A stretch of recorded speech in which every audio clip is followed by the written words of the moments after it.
Bonjour à tous, dans cette vidéo, je vous propose de revoir à partir d'un exemple l'application de la dérivation à l'étude du sens de variation d'une fonction. Nous allons ici étudier la fonction suivante définie sur R privé de 2. L'objectif de cette vidéo est donc au final d'établir le tableau de variation de cette fonction.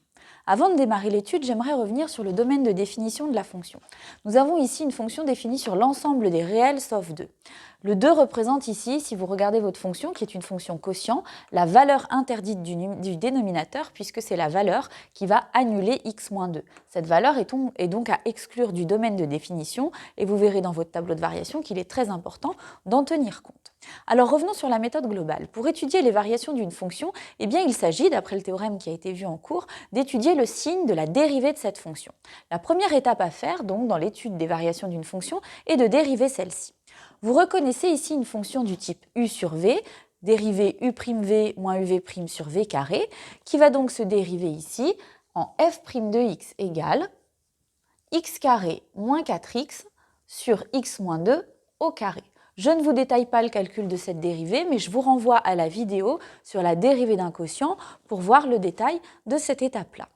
Ensuite, il s'agit d'étudier le signe de cette fonction. Alors pour cela, il faut analyser un petit peu comment elle est fabriquée. Il s'agit ici d'une fonction quotient, donc la division de deux fonctions qui sont des polynômes du second degré. Pour étudier le signe d'un quotient, il suffit simplement d'étudier le signe du numérateur, celui du dénominateur, et nous pourrons en déduire le signe de la fraction à l'aide de la règle des signes. Vous voyez ici au dénominateur quelque chose de très pratique puisque votre fonction du second degré est factorisée sous la forme x-2 au carré, ce qui vous indique ici, la présence du carré, que cette fonction est une fonction qui est constamment positive, éventuellement nulle en la valeur 2. Donc ici, l'étude du signe est très rapide et surtout ne développez pas le dénominateur de votre fonction, vous pourriez perdre cette information importante. Au numérateur ici, vous retrouvez un polynôme du second degré. L'étude du signe du polynôme du second degré va se faire à l'aide du calcul du delta dans un premier temps. Donc le delta, je rappelle, est le discriminant de la fonction. Alors ici, nous aurons un delta qui est égal à b au carré, donc moins 4 fois a fois c, et donc un delta qui vaut 16. Avec ce delta de 16, vous savez que votre fonction du second degré admet deux racines. La première, x1, que je vous laisse calculer, sera égale à 0, et la deuxième racine, x2, sera égale à 4. Nous avons donc ici une fonction qui va s'annuler en 0 et en 4, et qui va donc changer de signe de part et d'autre de ces valeurs. Une fois que vous avez toutes ces informations sur les différentes parties de votre fonction dérivée, vous pouvez établir le tableau de signes de la dérivée. Alors nous allons ici faire un grand tableau qui va réunir à la fois le signe de chaque terme de la dérivée, puis dans une troisième ligne le signe de la dérivée, et enfin pour terminer, ce qu'on cherche à établir dans cet exemple-là, le sens de variation de votre fonction f. Alors la fonction, donc première chose à mettre dans votre tableau, c'est votre domaine de définition. Donc la fonction est définie sur moins l'infini plus l'infini privé de 2, donc très important ici de venir indiquer la valeur 2. Tout de suite, pour éviter d'oublier, le 2 est une valeur interdite. Je viens donc tout de suite placer ma double barre ici dans mon tableau qui indique une rupture de la courbe de la fonction f. Graphiquement, je réexpliquerai à la fin de la vidéo l'impact de cette valeur interdite. Et puis ici, nous allons rajouter à notre tableau les deux valeurs qui ont été calculées ici, les deux racines de votre polynôme du second degré, donc 0 ici et 4 là. Faites bien attention à l'ordre de vos valeurs ici, qu'elles soient dans l'ordre croissant, évidemment.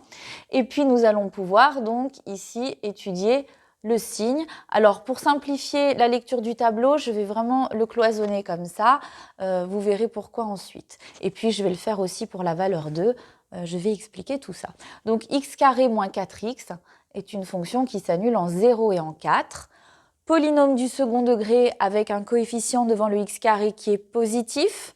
Donc vous avez en tête l'allure de la parabole qui représente cette fonction. Et donc les signes de la fonction, plus, moins et plus. Positif à l'extérieur des racines et négatif dans l'intervalle entre les deux racines de la fonction. La fonction x-2 au carré, nous avons dit que c'était une fonction qui était toujours positive et qui, attention, s'annule en 2, donc on va quand même le préciser ici dans notre tableau, et le reste du temps donc est toujours positif. La division de ces deux fonctions. Alors je rappelle qu'un quotient s'annule pour les valeurs qui annulent le numérateur. Donc le numérateur s'annule en 0 et 4, il va en être de même pour le quotient, la fonction f'. En 2, on a bien mis la valeur interdite, puisque ici la fonction n'est pas définie et dérivable d'ailleurs en 2. Et puis par la règle des signes, donc nous allons faire le quotient ici de deux quantités positives, d'une positive et d'une négative, de deux quantités, une positive et une négative, et de deux quantités ici positives, et vous obtenez ainsi le tableau de signes de votre dérivée.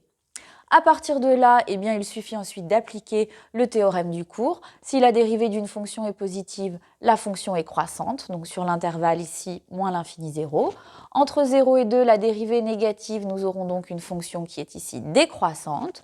Puis entre 2 et 4, à nouveau décroissante. Sur 4 plus l'infini, la fonction sera croissante. Pour terminer ce tableau, il suffit de remplir maintenant les images ici correspondant aux extrémums locaux de la fonction. Donc l'image de 0, eh bien, vous trouverez moins 1. Attention, on utilise bien la fonction f pour calculer les images ici dans cette ligne-là du tableau. Et puis l'image de 4, eh bien, vous trouverez 7 pour l'image de 4 ici. Voilà.